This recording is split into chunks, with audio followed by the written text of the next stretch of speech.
Good morning, Metalheads Internet. Welcome to a new episode of the Metal Meltdown.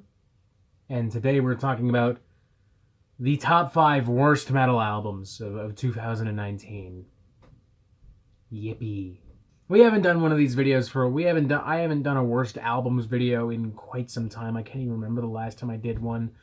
Mostly because some of you complained that it was kind of mean-spirited and crude and, you know, the classic scapegoat of, well, if you don't like it, just don't listen to it.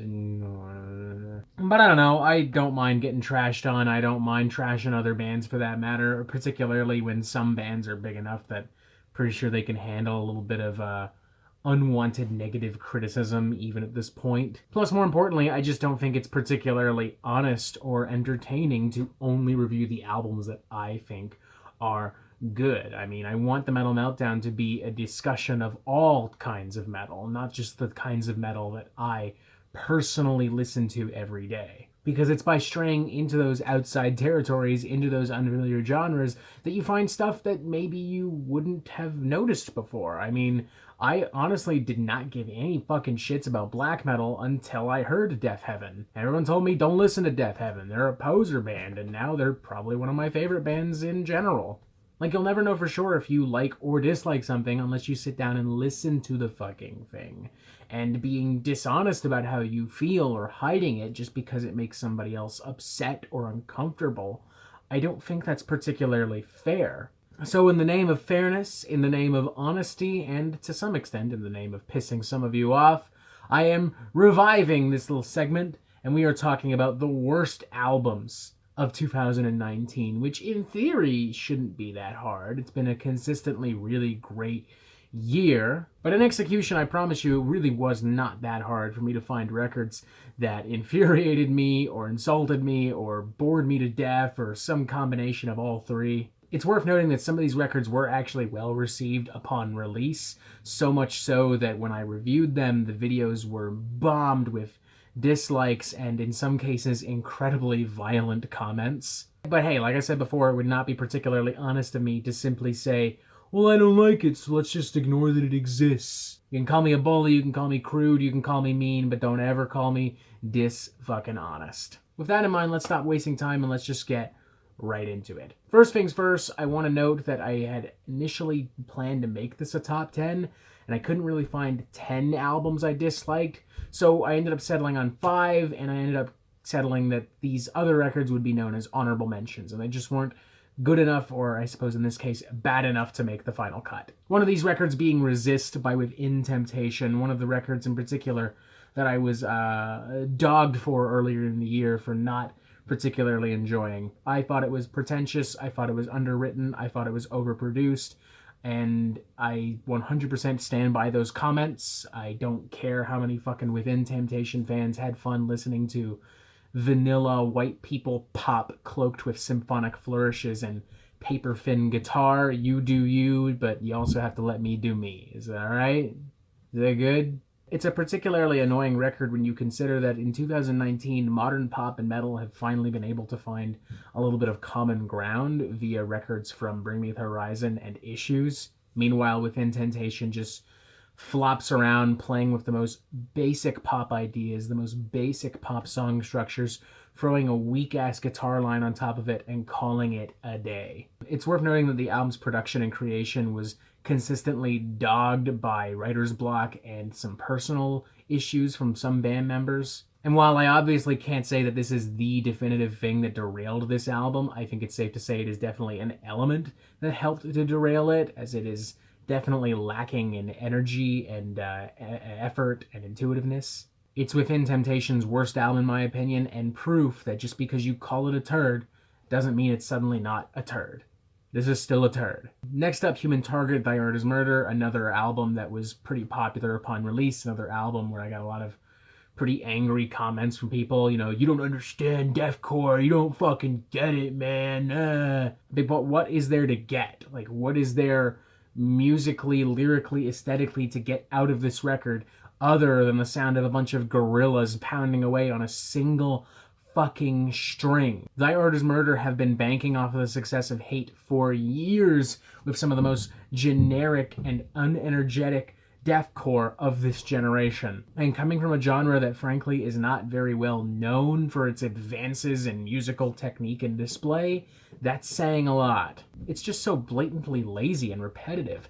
They recycle riffs, they recycle entire sections, and in these rare moments where they do have an opportunity to do something semi-new for them, they completely waste it. Take, for instance, Make America Hate Again, an opportunity to create an empowered political moment within the record, and instead they create this incredibly safe, lame, middle-of-the-road centrist position. Like, even that title is lazy. Make America Hate Again? People have been making that joke for years now. That's what this whole album is. It's safe. It's harmless. It's middle of the road. And that's not what fucking heavy metal is to me. And finally, No Halos in Hell by Syra. I don't have much to say about this record ultimately because there is nothing else to say other than boring. It is simply a boring, dry, tired, lazy record. There's not a single interesting or exciting musical idea or concept on this thing. Not one cool riff, not one cool chorus, not one standout performance. Nothing. It is bland, watered down, unseasoned, semi-popish metal. I can very truthfully and confidently tell you that upon attempting to re-listen to this album for the sake of this video, I fell asleep at 2 o'clock in the afternoon on a fucking Monday. Alright, that's our honorable mentions, or I suppose in this case our dishonorable mentions, whatever the fuck you want to call it. Now let's get into the meat and potatoes of this thing. The 5 albums, the 5 worst metal albums of the year. Much like the Metal Meltdown's top 10 best albums of the year, this isn't really a ranked list.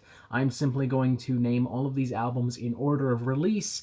There is a number 1 worst album. I will point it out when it pops up, but other than that, again, we are just going in order of release. With that in mind, let's officially start with the self-titled record from the 3 Tremors, and a heavy metal outfit featuring 3 heavy metal singers that apparently I was just supposed to love because it had 3 heavy metal singers. Or at least that's how a lot of you reacted. There wasn't really a lot of really great commentary from anyone as to why this band was great. Mostly just people going, but it has the guy from Cage, the seminal heavy metal band Cage. How could you not know who Cage are? You have a ghost poster. You're a poser. You don't know what you're talking about. One user named Metal Command called me a pointless SJW, and I'm too sensitive to handle 3 Tremors, whatever the fuck that means.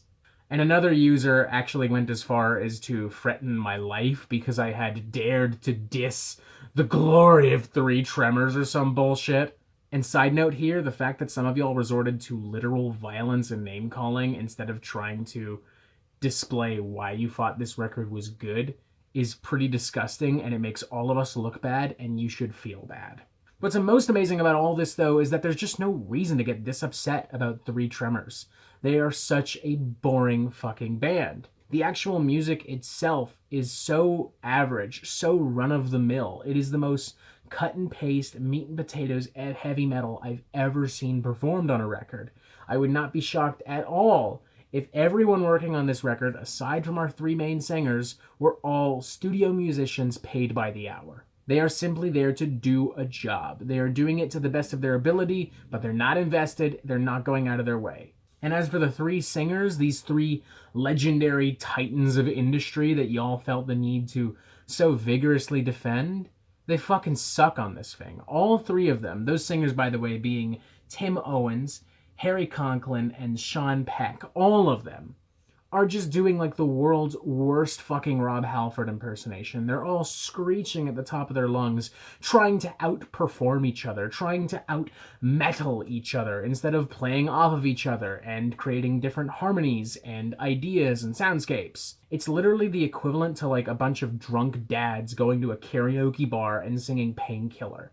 That's literally what this whole album felt like to me. Particularly in the moments where Tim Owens dominates the forefront of the sound. I mean, we're talking about a gentleman who has pretty much spent his entire career ripping off Rob Halford, imitating his vocal style to a T. I mean, for fuck's sakes, that's the whole reason he was hired in the 90s to play in Judas Priest, because he literally copied everything Halford did. what could have been an interesting idea to showcase these different musical styles and vocal approaches and create some fun heavy metal, instead just looks like a fucking jerk-off contest where these three fucking old dads can't handle the fact that none of their bands were as big as Judas Priest or Iron Maiden or whatever, so they just fucking wank off in a studio and they out-metal each other. They go out of their way to go, I'm the most metal, I can scream the loudest. And that's the whole fucking album. I don't care that these guys have collectively played with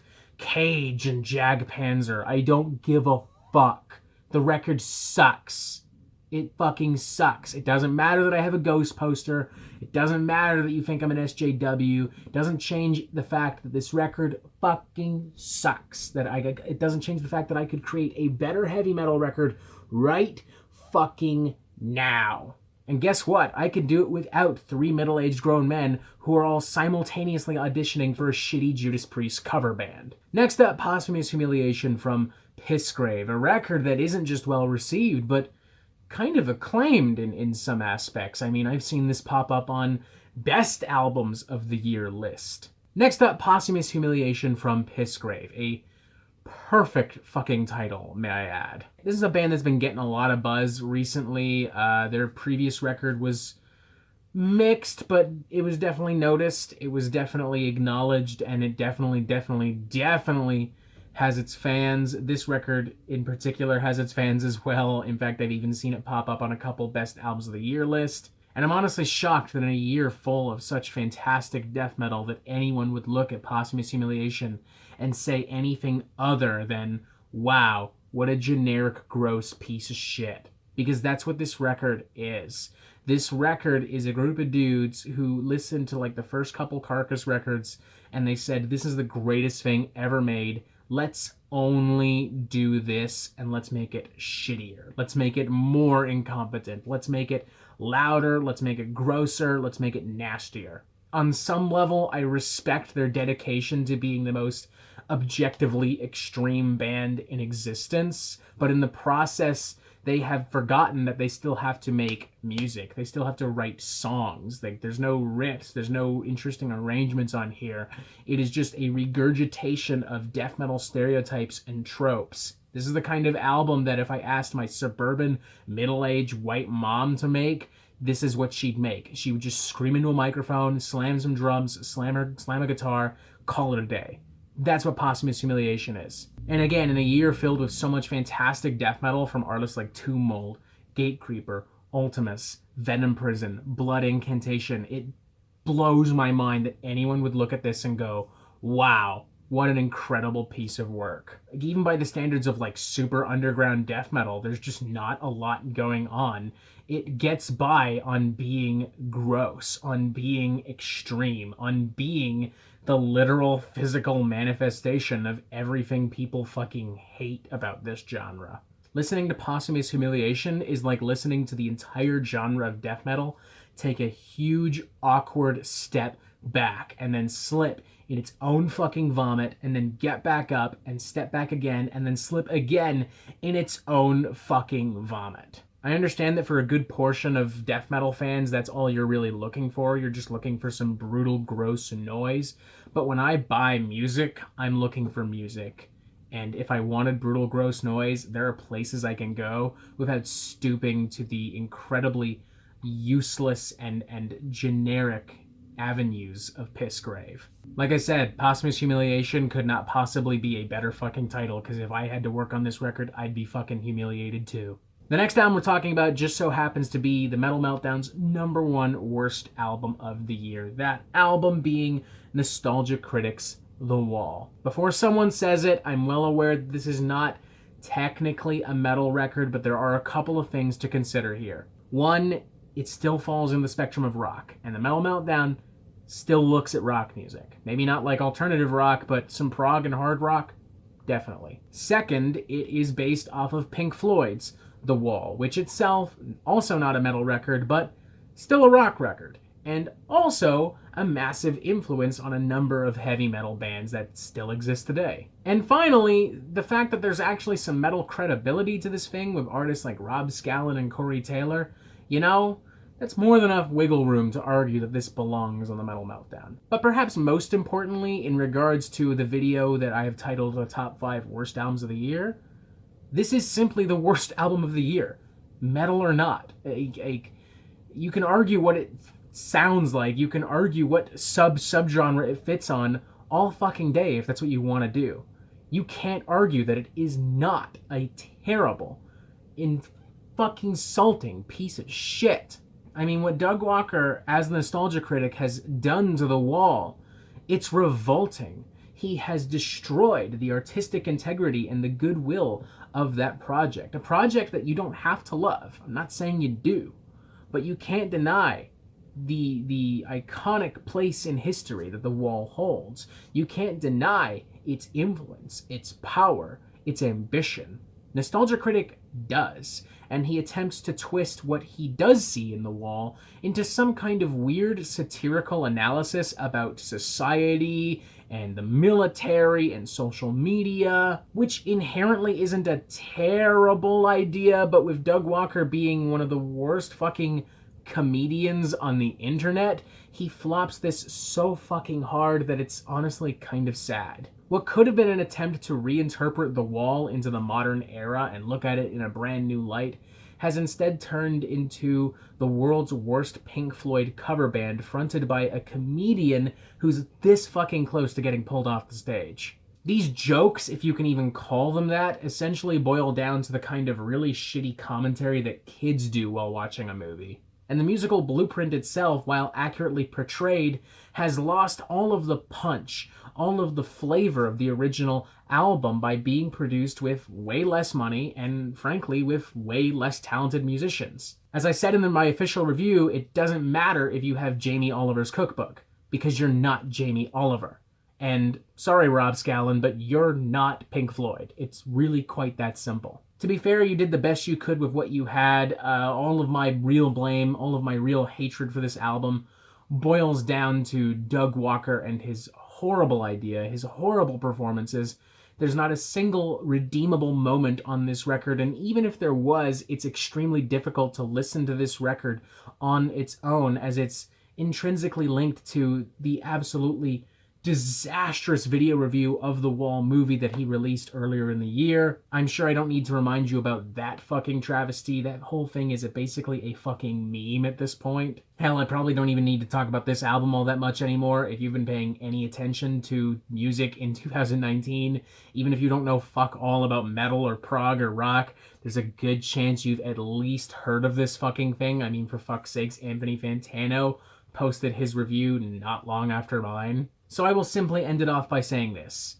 Doug Walker, the Nostalgia Critic, has absolutely created his worst project ever, the worst album of the year, an insulting, degrading, revolting, atrociously stupid pile of garbage. Something so bad, something that so clearly stains the legacy of Pink Floyd that I would honestly argue that they need to sue for defamation. I am not a legal expert. I cannot say for sure if they have a case or if they would win that hypothetical case, but I will say that if I were David Gilmour and I came across this, I'd be really fucking upset.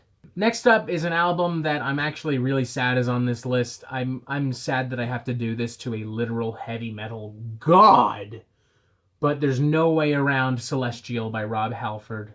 There's no way I can ignore that. There's no way I can ignore what a flaming train wreck of jingle bells that is. Through Celestial, Rob Halford has attempted to create a heavy metal Christmas record. Not a brand new idea. Bands have experimented with that before. Take, for instance, Twisted Sister and August Burns Red. But Rob Halford has something that they don't have.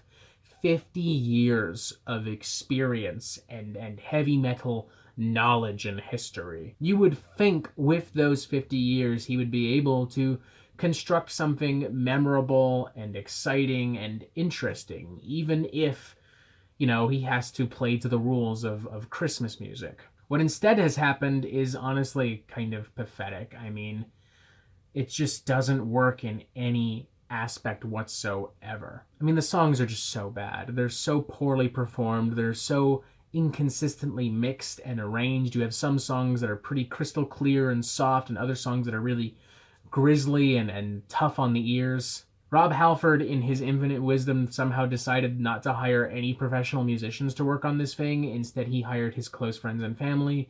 Admittedly, a very sweet idea, but here's the thing.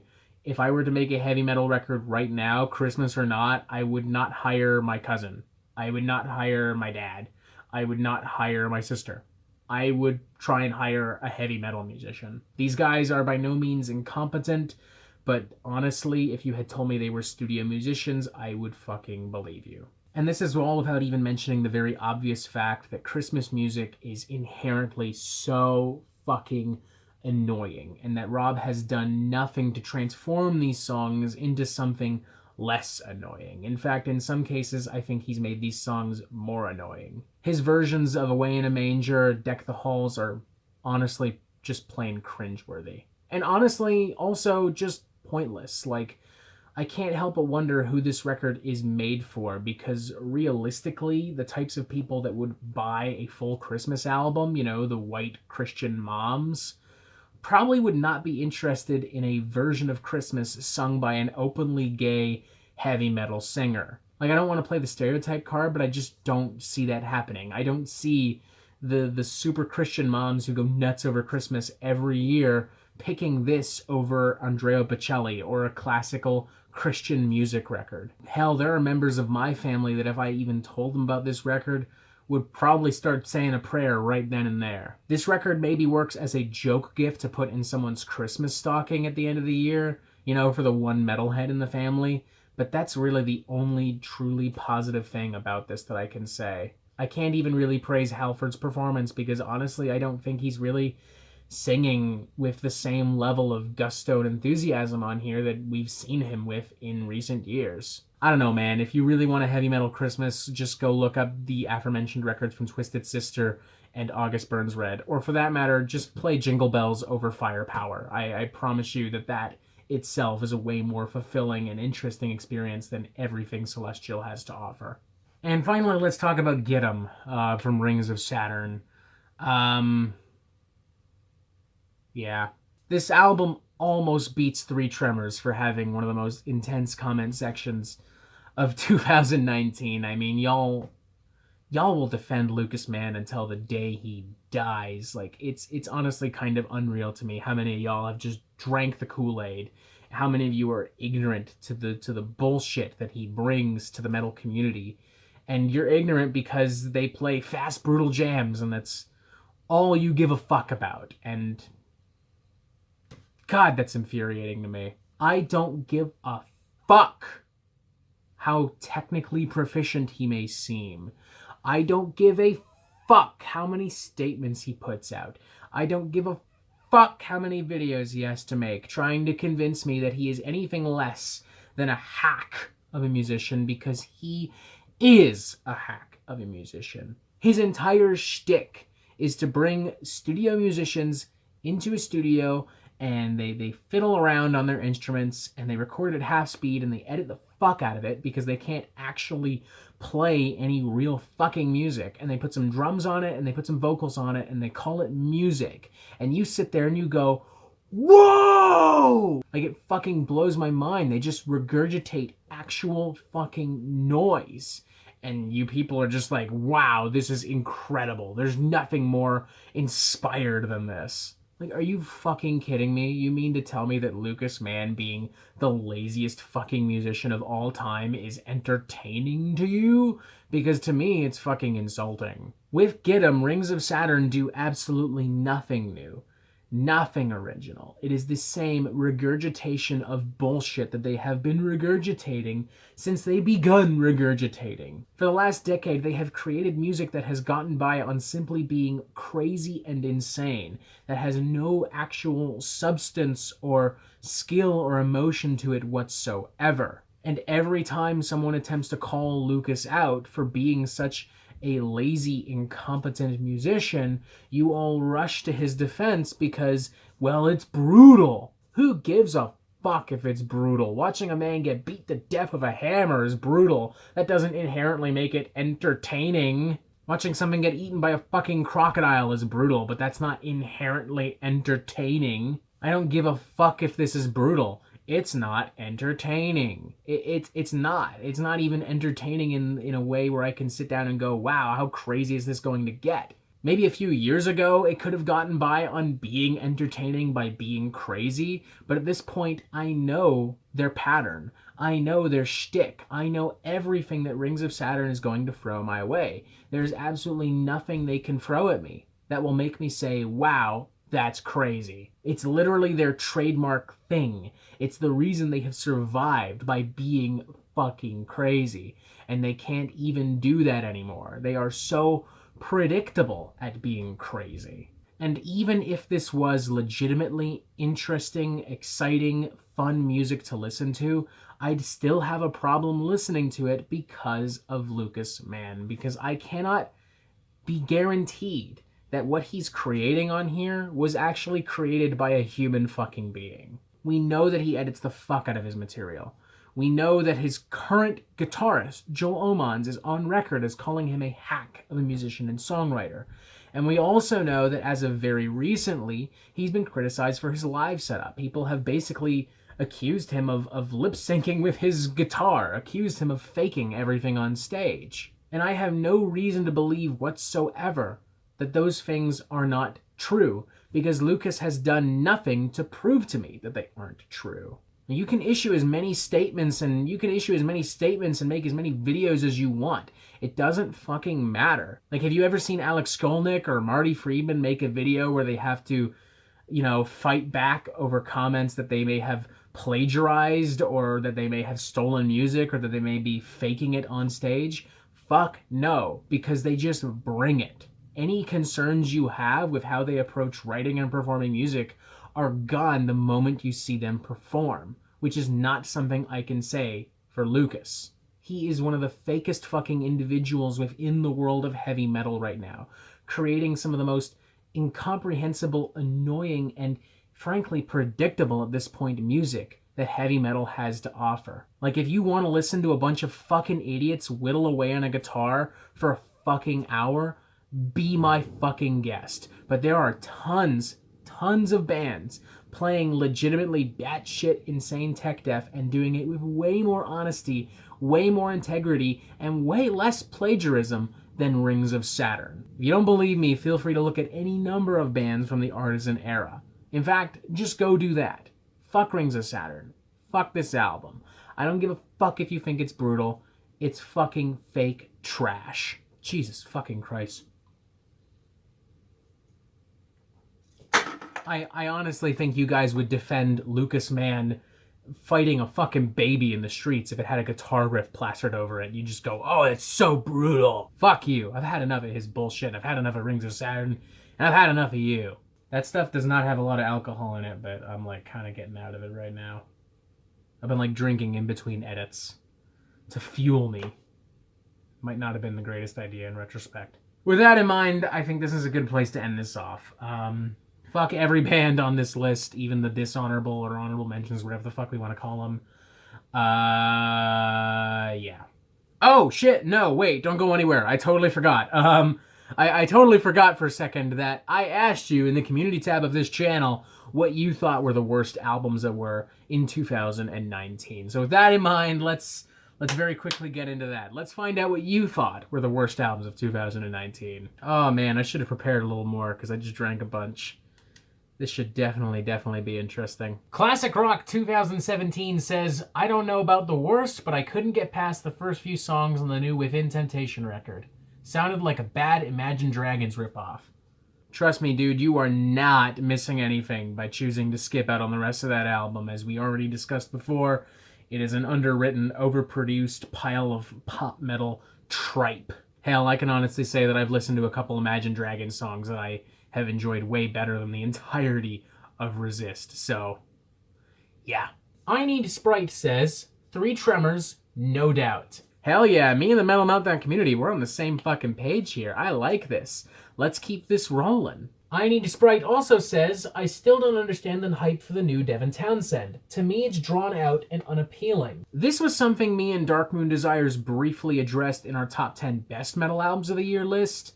And I totally understand where you're coming from. The Empath is definitely not a record for everyone. I think in my official review, I had said that that album was kind of like a Las Vegas buffet, that you had to prepare yourself for it, that you had to go in basically starving, and you had to prepare for how kind of indulgent and rich the entire experience is. And if you're not prepared, you will not enjoy it. And that's without even mentioning that some people just straight up don't like Las Vegas buffets. So believe me, I totally get where you're coming from here. I admire how ambitious the record was. I admire how Devin Townsend just totally unleashes himself mentally, sonically, and physically on that record. But there's no denying that it is definitely not inherently the most appealing. It can definitely be a little bit much. And I don't want to say, oh, pretentious or overproduced, because that just seems out of character for Devin, but it is definitely a lot to absorb for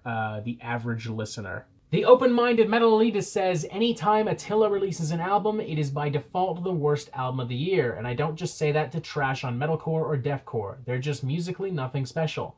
It's not helped by the fact that Franz is a douchebag who can't write lyrics without saying fuck every other word. This is actually the first year in a long time where Attila just have not been on my radar at all. I do think I briefly talked about their album in an Albums I Missed video, but the fact that I don't remember definitely doesn't help their case. I do think that they actually got a little bit better, objectively speaking, after About That Life.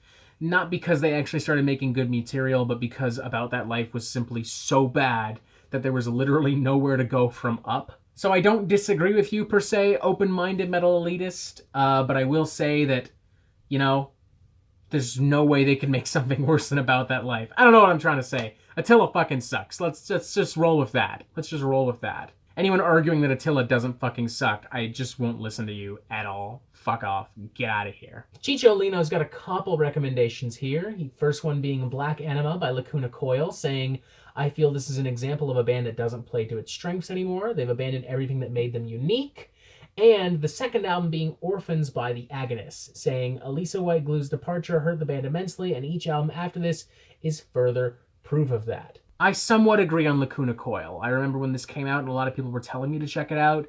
I didn't think it was bad per se, but I definitely did not think it was worth the hype. Definitely did not think it was worth the attention. Orphans, on the other hand, I disagree with you, good sir. I think that The Agonist gets a bad rep because Alyssa's gone, and I don't think that's really fair, particularly not on Orphans, when I think they actually created some pretty interesting material. There's a lot of new influences that have been embedded into the sound, and I think Vicky Psarikis has handled the mantle of lead singer really well. I think she's really come into her own as the lead singer for Agonist. I would go as far as to say that, at least as far as melodic death metal is concerned, Orphan is one of the better records released this year, to be fully honest with you.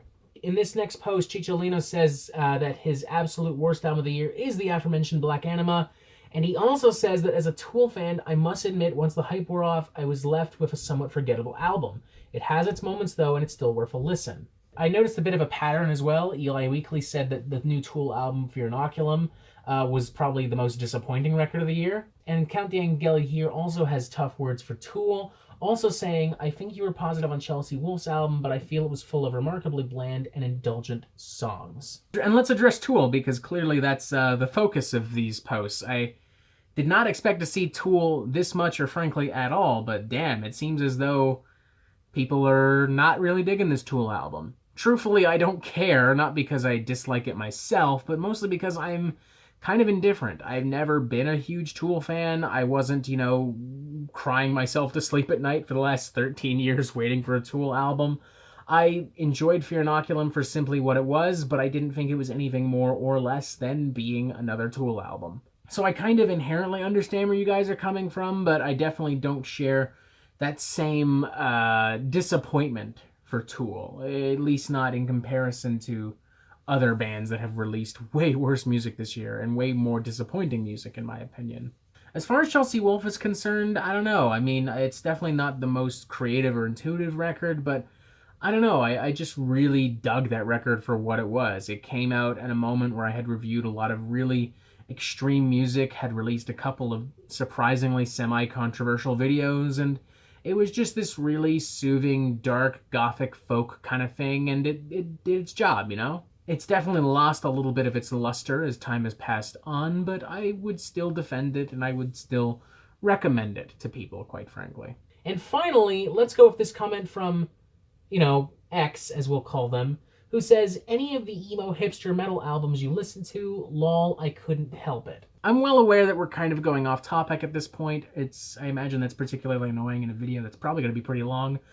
But just bear with me for a moment, because I want to address this person directly here. Not because I'm, offended or I want to make some kind of big show or anything.